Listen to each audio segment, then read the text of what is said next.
Alright guys, so got a new helmet set up. I know the audio quality wasn't the best on the last video, so I figured what the hell, we'll get a new helmet and go from there.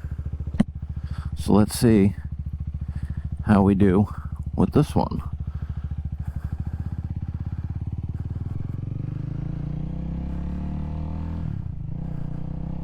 Yeah, there we go. So yeah, I'm hoping this will cut down on some of the wind noise problems that I was having before. And, you know, we'll go from there.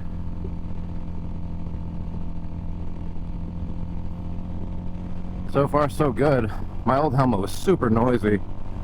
So I'm hoping that this helps to at least mitigate some of that. Open the top vent and, get some air flowing through my head here. But yeah, I'm hoping this one sounds better.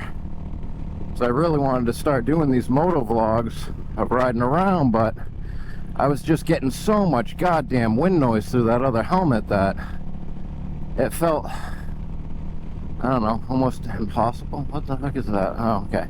That's a guy walking. Cool story, bro. Glad you have a light. That really caught my attention.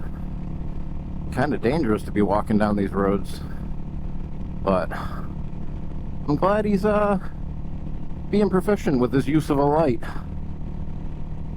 But yeah, so in case you guys didn't know, I live in Maine. It's starting to get a little cool. It's kind of nice this morning, but it's getting colder.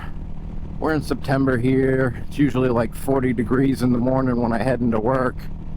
So you know, I don't know how much motorcycle content I'll be able to get in, but when it comes to winter time, I plan to switch to like either working on the bikes or like video game content or just my general thoughts on things. I'll keep up with like new motorcycles that are coming out and give my opinions on them and stuff like that. But you know, I really got to do something in the winter time for the channel. But yeah, definitely I'm liking this helmet a hell of a lot more. It's the HJC R70 and yeah, it's fucking quiet, bro. Like compared to the old one, Jesus Christ, this thing's like unreal. The old one that I had was like a knockoff of a Simpson Bandit helmet. And it had so much wind noise coming in under the chin and through the vents because they were constantly open. Like, that's all you could freaking hear. So hopefully this makes my audio quality better, because you know, nobody wants to watch a YouTube video where you can't hear a damn thing other than wind noise. And I mean, I tried to filter out a lot of it through post-production using like a bunch of Waves plugins and stuff like that, because originally I'm an audio guy. I've always done like music and stuff like that. So you know, we'll see how this comes out. I think this will be a hell of a lot better than the other helmet as far as wind noise and shit like that goes. But yeah, hopefully she'll be a lot cleaner sounding. I won't have to do so much damn work in post. But yeah, let me know, guys, if this sounds a hell of a lot better, if it doesn't pick up as much wind noise. I mean, obviously I'll hear it when I go in to edit the video, but it's still nice to have people's input on things. And yeah, we'll see how this one sounds. I have a feeling it's going to be a hell of a lot better, though, just based on the amount of noise that I'm hearing in the helmet.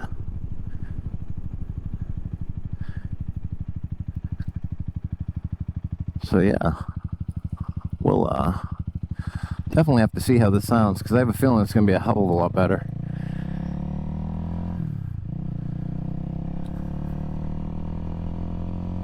Oh man, I love this bike. Little Rebel 300. This is the third motorcycle that I've owned in the last 10 years.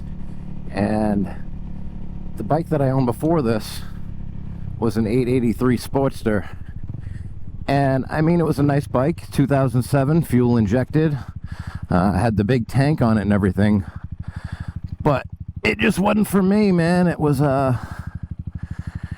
with that big 4.9 gallon tank, man, she's a bit top heavy, and I'm short, I'm only 5'8", so I ended up lowering it with a pair of burly slammers and shit like that. And yeah, she was just top heavy. I didn't care too much for how top heavy the weight of it was. All the weight felt like it was carried up on top of the gas tank, as opposed to you know, somewhere more balanced. Like, I know on the new Harley, the, what is it, the Nightster or something like that, they put the gas tank underneath the seat to eliminate that problem of the weight being so high up top.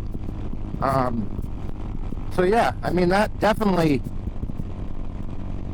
helps with the weight, man, because if the weight's underneath your ass instead of way up top here, you know how the Harley frames are raked, you know, and you got that big almost 5 gallon tank sloshing around there, when it's full, it makes the bike top heavy, in my opinion. But I got rid of that, ended up getting a really good deal on this Rebel 300. I wanted something light and flickable and fun, rather than something heavy that I had to fucking beef around all the time. So this was my, you know, I wanted the 500 for the little bit of extra power, but really the 300, with me on it at least, because I don't weigh shit, definitely isn't a slouch. She's got some go, you know. Oh man, look at that moon. I don't know if you guys can see that, but that moon is freaking gorgeous.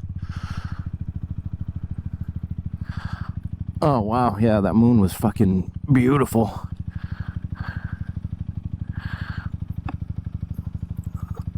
Oh, but yeah, so the 300, like I was saying, it's no slouch with the with me on it. I only weigh about 140 pounds. So she goes, man, she goes. You just gotta wind the gears on it. You can't really just sit around and think that you can shift it like a Harley, because it's not going to. It's gonna you'll be in 6th gear before you hit 45. But if you wind it through the gears, you can definitely get a hell of a lot more out of it. I can typically hit like 45 in 2nd gear before the rev limiter starts bouncing. But alright guys, I'm at work, and I will catch you guys when I leave.